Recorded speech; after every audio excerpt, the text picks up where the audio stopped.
Meanwhile, leaders from across the world have termed it a historic day for the Syrians. US President Joe Biden on Sunday said deposed Syrian leader Bashar al-Assad should be held accountable, but called the nation's political unrest a historic opportunity for Syrians to rebuild their country. Biden also warned that Washington will remain vigilant against the emergence of terrorist groups. After 13 years of civil war in Syria, more than half a century of brutal authoritarian rule by Bashar Assad and his father before him, rebel forces have forced Assad to resign his office and flee the country. We're not sure where he is, but there's word that he's in Moscow. At long last, the Assad regime has fallen. Israeli Prime Minister Benjamin Netanyahu also hailed the ousting of Syria's Bashar al-Assad on Sunday as a historic day that followed the blows delivered by Israel against Assad's supporters Iran and Hezbollah in Lebanon. This is a historic day for the Middle East.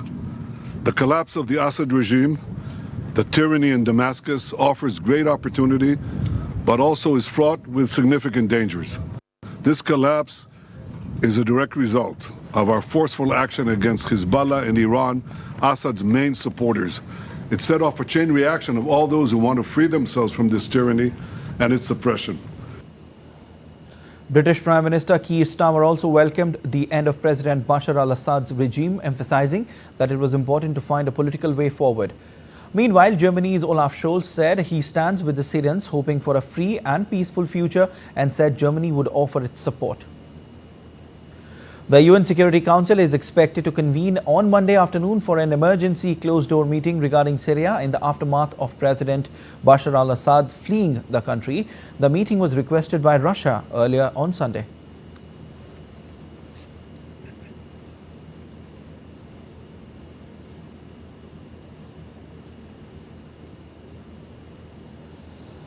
And DD India's Amit Mukherjee joins us live to give us more inputs on this. Hi Amit, a very good morning to you. After all these speculations, Amit, Bashar al-Assad is in Moscow. That's what we know, given asylum. And now, keeping the current situation in perspective, what's your analysis, Amit, of what could happen in the region? Well, Siddharth, there has been a change of guard in Syria, which means that, again, the equation which has been there for last 13, 14 years will now undergo a transition, which means that new allies will be formed. As we can see, the rebel leader Golani is already reaching out to various, through various diplomatic channels to various countries. And in fact, he has also made it clear as of now, no government bodies will be touched unless and until that transition happens. So basically right now, while within Syria, the rebels are trying to establish themselves, connecting with people, trying to give out comforting statements to all those Syrians out there, saying that it's time for change, it's time for a better Syria. There are, forces from the external sides which are also playing out. Now, if you look at, for instance, the US, yesterday, Donald Trump, the president-elect, had made it very, very clear that US will not be a part of it. It's not its war. It'll keep itself a distance from the whole situation. But on the contrary, on the other side, we see President Joe Biden making very, very emphatic statements.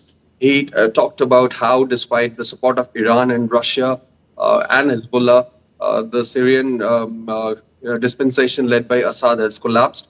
But again, of course, he says that it's a big opportunity. Of course, it's a big opportunity for Syrians to kind of look into a more sort of a peaceful, and a prosperous state right now, because as the rebels have been saying that they have freed the Syrians now from the oppressive rule of Assad government. So again, a lot of countries, in fact, all these Syrian rebels who are now in control are also reaching out to the various world communities for support and establishing a fact that they are going to aim for a more of a democratic sort of a free regime out there in Syria, which of course is being welcomed by everybody across the world. Siddharth? Definitely, Amit, and perhaps the real power struggle will begin now, as per the situation is. In fact, Amit, the United Nations Security Council is also expected to hold emergency meeting regarding situation in Syria. Can you tell us a bit about it? That's right, Siddharth. In fact, a Security Council meeting has been convened. It has been called.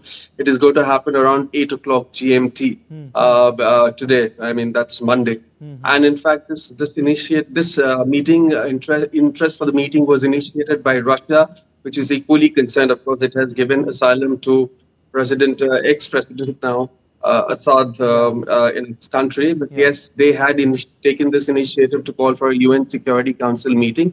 It is going to be a closed-door meeting where those representatives will discuss the current situation out there. Because there are multiple elements involved. It's not a political or a democratic takeover that has happened out there. It is a military coup that has happened. So, despite the fact that everybody is extending support to the rebels, there are ramifications involved. So, which this is what they're going to discuss. What are the various aspects they might look into, going further till a sort of a democratically elected government is established in Syria, which of course the rebels have been talking about. So as of now, the UN UN is very keeping a close eye on it and on the whole situation. And in fact, the UN chief Guterres has also said that it's a big opportunity and peace and stability in the Middle East because in the wake of this situation it's the utmost important subject of importance right now. So that. Definitely. And Amit, after analyzing everything and what transpired in the past few days, what future holds for Syria? Well, Siddharth, it's very, very apparent that the PM of Syria, who was the PM also in the Assad dispensation, PM Jalali is going to play a very, very important role in the whole transition. He had reached out to the rebels even before the rebels actually rolled. They had, moved into Damascus. He has been in touch with them.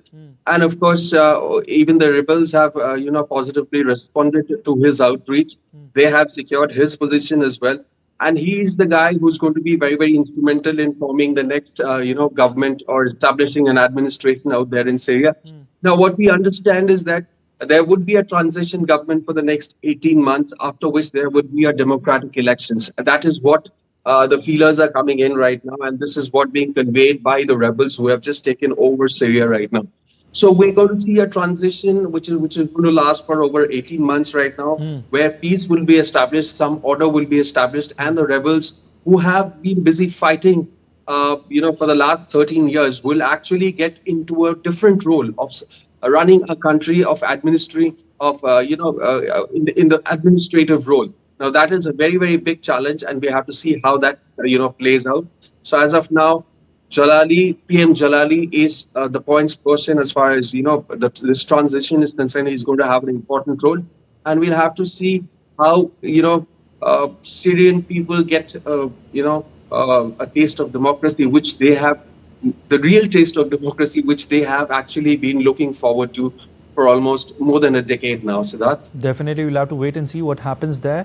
And as you've just mentioned, that Prime Minister will play a crucial role there, when it comes to peace, in the particular region. But we leave it there. Thank you so much, Amit, for your analysis.